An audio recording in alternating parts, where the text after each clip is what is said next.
guys, it's Amanda and Barron, and we are back again with Kickin'Cancer Cares. Our sponsor for this second half is Marianne McNally. She's a residential real estate specialist with Next Home Realty Connection. So if you're looking to buy a home, sell a home, just not really sure where to start or maybe just where the market's at, definitely give her a call. She is your go-to girl, and her phone number is 503-409-4389. Yes, and Marianne, for the listeners that don't know, and this is really for Terry as well, she got breast cancer, looked like things were great. It did come back, but it morphed in its efforts to come back, and it came back as triple negative, and it also came back in her bones. And so she's dealing with breast cancer that's hiding in bone tissue, and she's now on her 9th treatment.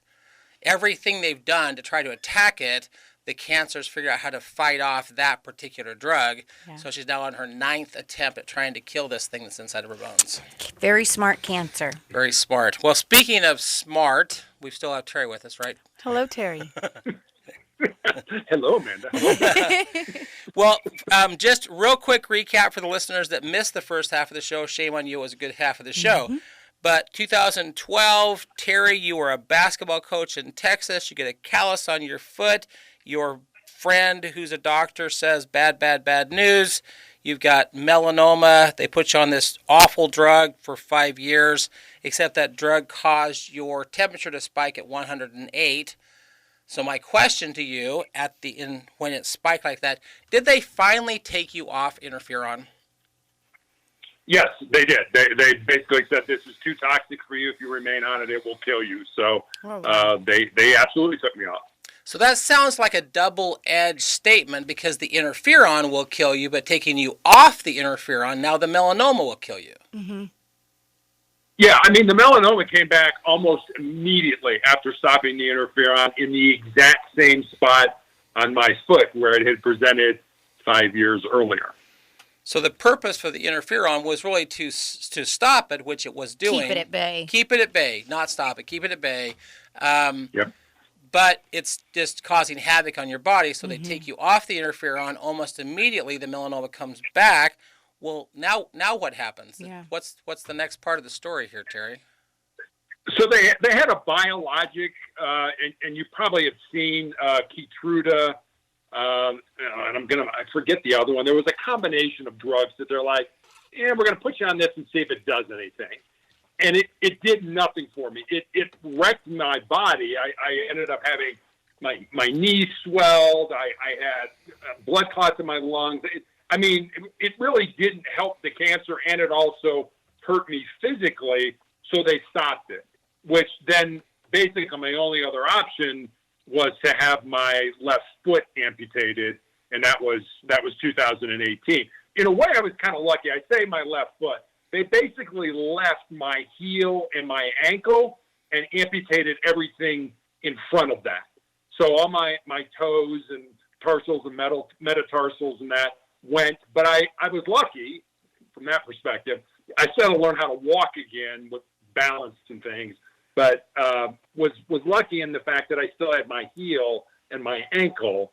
So I guess there was a silver lining to that. Was the objective in amputating just that much that they would stop, however far the cancer had spread, that would stop right there and then you'd be fine? Was that the thinking? My doctor always told me, and this will make more sense as we get further down the road, wherever the cancer is in your body, it's already been there. So when I got diagnosed back in 2012, the tumors that I currently have in my lungs, they were already there. And the way he used to describe it to me was our technology, our CAT scanners, our MRIs and things like that, allow us to see tumors that are about the size of a garden pea. And that's about 1 billion cells. Wow. So it's got to be that big in order for it to come up on a scan. So they're like, oh yeah, you got a tumor there or something like that. If it's smaller than that, they can't detect it. Which means that you could have cancer, they just can't see it. And that's terrifying. Exactly. I mean, I had a woman who I was friends with, and again, it's a little story down the road, but for months, she kept telling our oncologist, I've got this spot on my back, and it really hurts. And he was, palpating it and checking it out. We were having scans, And he's like, there's nothing there. Well, there was. There was a tumor that ended up wrapping around her spine and her aorta that killed her, but they couldn't detect it. Before we get farther into your story, you have said a couple of things, Terry, that I think would be great for our listeners to hear. For someone who's gone down this path, the fact that the size of a pea is 1 billion cells, what advice would you give someone if they see something in the body that does not look right before they wait longer and it gets worse? What advice would you give someone since you've gone down this path already? I mean, things like this scare us. You know, we don't like the unknown. And what if it is cancer? And what if it's that? And what if it's this? I get that. I felt that way. My father died of breast cancer back in the 1980s, knew for months that there was a problem. His nipple had inverted and things like that, and refused to go to the doctor, and died at 54 years old because his pride wouldn't allow him to go to the doctor. So I experienced that right after college. And so I know you're scared. Get over the fear. Get out there, go to your doctor, find out what's wrong, because so much of cancer can be cured or eradicated. You know, cancer used to be a death sentence. Cancer now is becoming more of a chronic disease. It's a disease that you can live with. But if you wait too long, you just get to a point where it overwhelms your body and your immune system. You just said something. I'm so glad the way you phrased it. There's a gentleman here in Salem. His name is Dr. Bud Pierce. He's one of the chief oncologists in our state, and we have a baseball league. He sponsors a weekend. Cancer survivors and families can go to the game for free. Last year, when he was addressing the crowd, he said he is working hard at his Oregon Oncology to make cancer a chronic disease, not a death sentence. He said the exact same thing you did, but if the longer you wait to get something checked, it will be a death sentence. Yeah.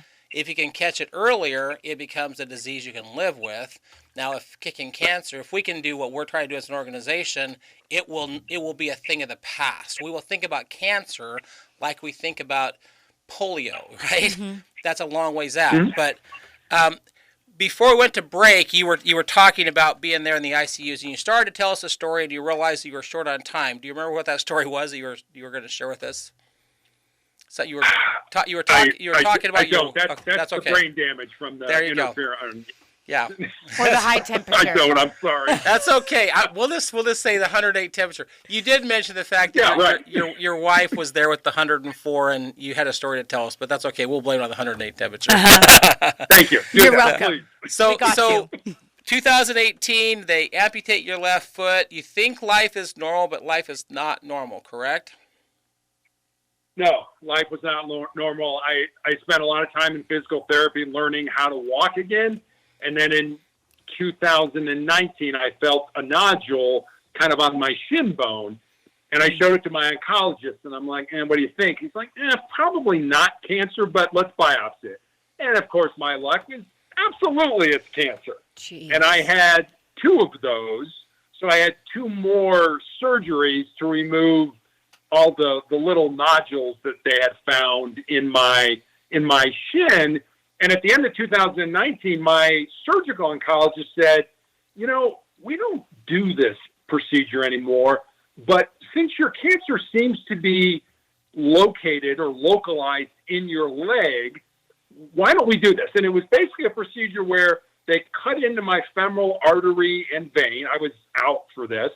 And they basically ran chemotherapy through that closed system for about an hour all through my leg, thinking that, well, if we run chemo through it, it will kill any micrometastases, any cancer cells or small tumors that we can't see in that regard. So I went through that procedure, was in the hospital for 5 days. Literally every 2 hours, they were checking to see if I had blood flow to my foot and things like that. It's kind of a dangerous procedure, but I'm like, what the heck? Let's give it a shot. But it was so funny. The morning after, I had like 50 residents in my room, and I was like, did anybody bring popcorn or refreshments or anything? I'm like, really? Because they had never seen this. This was not something that they were exposed to in medical school, because this doctor who was in his 50s was like, I remember this. We used to do this, 20 years ago. Let's try it now and see if it works. Well, and I would venture to guess that, again, for the listeners who missed the first half, when you were given this diagnosis, it was a death sentence. Yeah. You're now 7 years into this process. You're like, why not try this? Because it's nothing else is working. But how terrifying at the same time. I mean, were you nervous? Were you scared? Were you excited? What was going through your mind with just letting them He was try waiting for the popcorn. Yeah. I was, you know, if you're going to bring this many people in, you have to have refreshments, you know, and stuff like that. So, you know, I kind of felt like a guinea pig. You know, I'm laying in the bed and all these people are packed into this, you know, small hospital room. Yes, I was scared. I mean, I've been scared many times through this journey, but it was like, I'm like, what? You're gonna cut my femoral artery and vein, and you're gonna run chemotherapy. And I can just, you know, I had this vision of seeing myself on the table, you know, them doing this kind of there with, you know, the arms out and probably naked and everything. And I asked, I'm like, okay, all you 50 people, how many people saw me naked? You know, and raise a a few of them like are raising their hand. I'm like, really? You would admit to that? You know, you're like, it was a rhetorical question. I really didn't want an answer. I love your positivity through all this. I didn't want to see a show of hands here, you know. So you might have missed that, Terry, but Amanda is truly impressed by your positive attitude through everything that you're going Even through. with like the temperature, and you're like, I really truly thought like a popcorn on my chest. Like everything, you're just you're a breath of fresh air, for sure. Well, thank you. I think you have to disarm people. People are scared, you know, especially when they have cancer and, you know, you're in a wheelchair and you don't have a leg. You have to disarm people. And I try to do that with humor. I laugh at myself all the time, and I think it kind of breaks the ice a little bit. Absolutely. Well, and in all fairness, you mightn't disarm them, but for those that don't know, he actually dislegged them because bad. That's true. I was going to go there, but I'm like, okay, all right, you know. But shame on you, Baron. I figured Terry could take the humor in that. I can handle it. Well, let's jump forward one more year in your story, because 2019, you're laying there with all those 50 interns and everything, except by 2020, two things are happening. One is, as a world, by early 2020, we are in the beginning phases of a pandemic that lasted for over a year globally, which will affect your story. But secondarily, because they're not getting this thing under control, there's a second thing that had to happen to you, right, Terry? There is. So, yes, around April, early part of 2020, I had what they thought was a hematoma in my ankle area. And they were doing all kinds of things, you know, to try to stop it. And I'll give you a funny story, and it shows you how kind of interns and residents really don't know what they're talking about. I had this hematoma, and I went to see my surgeon. He was not in, but his resident was in. And he's like, I'm going to drain that. And I looked at him and I said, yeah, I don't think that's a good idea. And he's like, well, no, I'm going to do that. I'm the doctor. I know what I'm doing. I'm like, okay. So I just kind of sit back, and he, you know, injects some lidocaine to numb it, and then he puts the needle in, and he pulls out, and it's all blood. It's just this dark red material. And I'm sorry, I didn't mean to laugh, but I did. He undoes the syringe, leaves the needle in, and as soon as he does, I mean, blood starts squirting everywhere, all over him, the walls, the floor, and I'm just laughing. I'm like, I told you not to do this, but you decided to do it anyway. Thank God he was in scrubs, otherwise he would have ruined his suit. And so that was like, well, this hematoma. So they sent me to an occupational therapist to try to get the hematoma under control. And it was really the therapist who was like, you know, we're doing what we're supposed to be doing. We should be seeing results, and we're not. And she was the first one to raise the alarm. She called the doctor and was like, you need to scan him because something is going on. So the initial scan was an ultrasound. And the ultrasound, I knew something was wrong because the ultrasound technician was like, I can't see things in your leg. I'm like, oh, that doesn't sound good. So that necessitated a CAT scan. The CAT scan showed that my entire lower leg was full of cancer.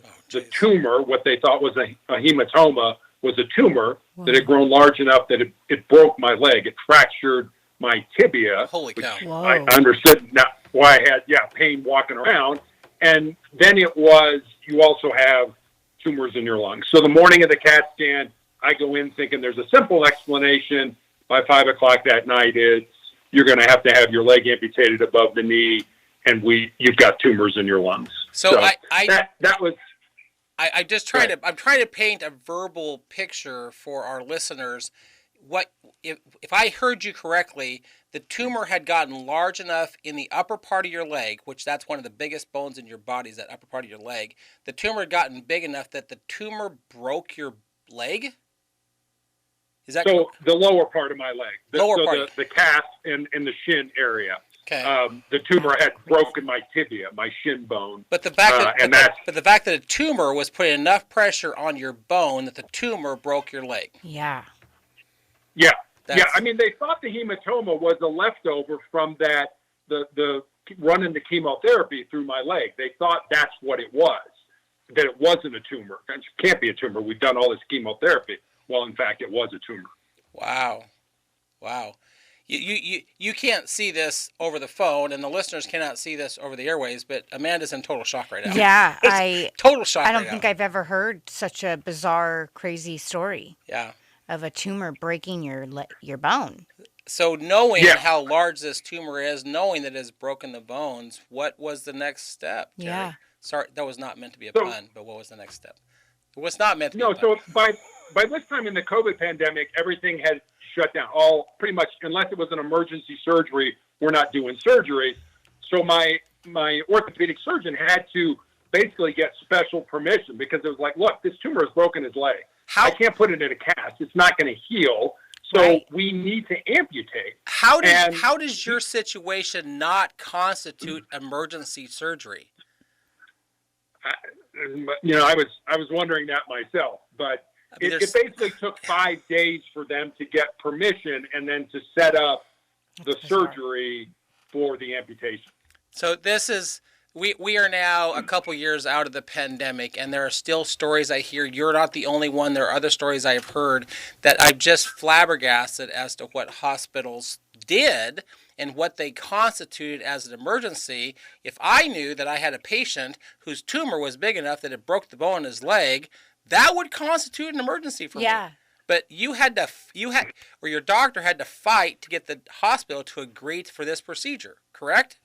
Well, it was the University of Colorado, and I mean, they've been great to me, but my orthopedic surgeon he said, you know what, we're going to do this procedure at an outlying hospital that does not accept COVID patients. And he said, just because of that, we're not going to take you to the main hospital in Denver. We're going to go to one of the outlying hospitals. He said, don't worry. He said, they have all the technology, all the equipment, all the people that are trained to do it. So you're not going to be in any danger from the actual procedure, but we're going to take you to a hospital where they do not accept COVID patients. And I was like, absolutely. I'm all for that. Yeah. And so the morning of the surgery, my wife was basically told, you can't come. You're not allowed to have anybody with you when you have this. So my wife pulls up at the emergency room entrance. There's a nurse there with a wheelchair.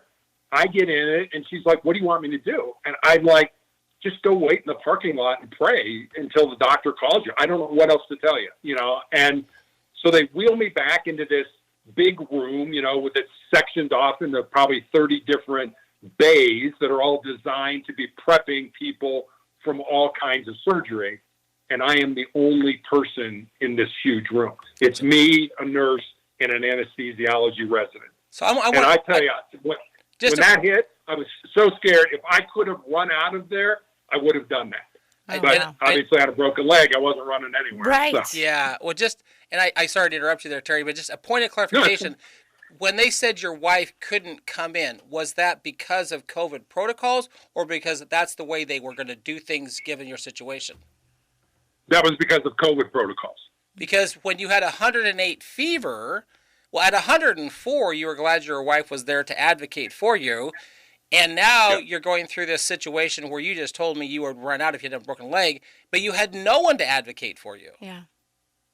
No, I didn't. I had a very strong trust in my orthopedic surgeon. He had been part of my foot amputation, and he was he was a great doctor technically, but he was also a thinker. And he's the one who said, no, we're not going to do this surgery at the main hospital. We're going to do it at an outlying hospital where they don't take care of COVID patients. I mean, he was always thinking. So I literally put all my trust in him. And I had no problem doing that. I mean, I knew I didn't have a choice. It was like, all right, I'm turning this over to you, God. You decide whether I'm waking up for this and how we're going to move forward or not. So I was scared, but at the same time, there was, at least I have an answer, and at least we're going to do something. It's not like, well, sorry, Terry, there's nothing we can do for you. You know, you're going to die now. No, wow. I'm going to keep trying and see how this goes. So I had the surgery. So you had your left leg amputated. That would have been 2020. I know that when you and I talked before, the normal protocol for an amputation is that you stay in the hospital 10 to 14 days just to make sure there's no infection and all the other stuff that goes with it. But they released you how soon? 48 hours later after I had the amputation. 48. Like, you're going home. I'm like... two days later, you're going home. 2 days later, you're going home. Yeah.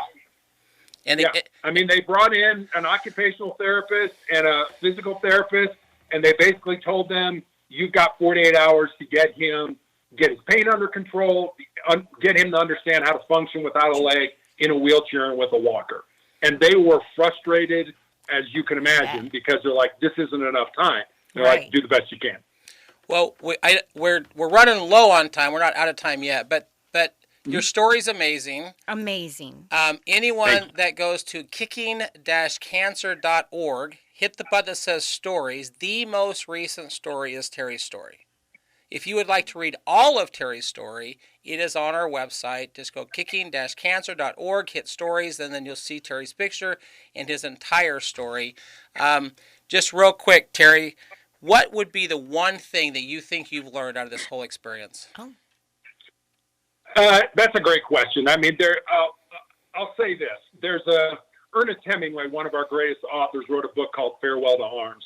And there's a line in that book that goes like this: life breaks everyone, and afterward, many are stronger at the broken places.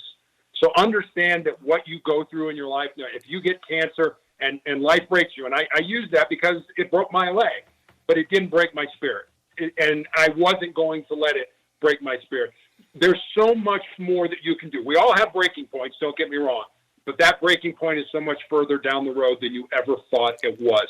You can handle so much more than you ever thought. Never quit, never give up, keep moving forward. I love that. So good advice. That was very powerful. Such good advice. Yeah.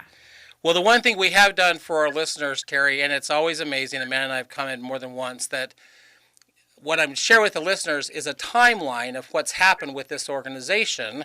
And in my timeline, it is now August of 2021. But you have talked more than once in your story about the need for your family to be around you, the community there with you. In my timeline, there's a little neighborhood here in our neighboring town called Kaiser's neighboring town. And there was this park event being planned. It was just a community park event. And they were looking for different vendors to come out. So I brought our Kickin'Cancer tent out, and they had a little raffle, so I gave some shirts away during the course of that event.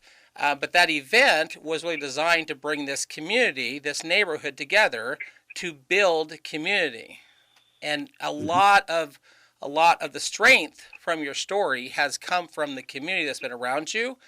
And thank goodness that you have a belief in a higher power, because when the community was not with you, when your wife had to wait in the parking lot, your community became this belief in whatever was going to happen was going to happen. Well, what I'm going to tell the listeners right now, and if you go to our YouTube channel, it's Kickin'Cancer Productions is our YouTube channel, you will see both Amanda and I wearing a black shirt in honor of you, Terry. Black is the color for skin cancer. And the next 5 people that email Amanda at KSLM.news. I will give you a black shirt in honor of Terry. All 5? All 5. The next 5 people that email Amanda get a free black shirt in honor of Terry. And I'll randomly pick them. Yeah. So don't think that just because you're not first that you're not going to get it. So I will randomly pick. 5 people are going to win a black shirt in honor of Terry. The one I'm wearing actually says Russ Rocks. You've got our nice generic Kickin'Cancer shirt, but We want to honor your fight, what you've gone through, Terry, how you are inspiring people, hopefully through this story. We want some people to get these black shirts out there. Absolutely. Well, thank you so much, Terry, for joining us. Well, thank you for doing the shirts, and thank you very much for the opportunity to speak with you today. You're very welcome. All right, you guys, our sponsor for the second half is Marianne McNally, who is a residential specialist with Next Home Realty Connection. So if you're looking to buy a home, sell a home, or just not sure where to start, definitely give her a call at 503-409-4389 and keep her in your prayers as she's going through her own battle as well right now. And we'll be back next week as the movement continues.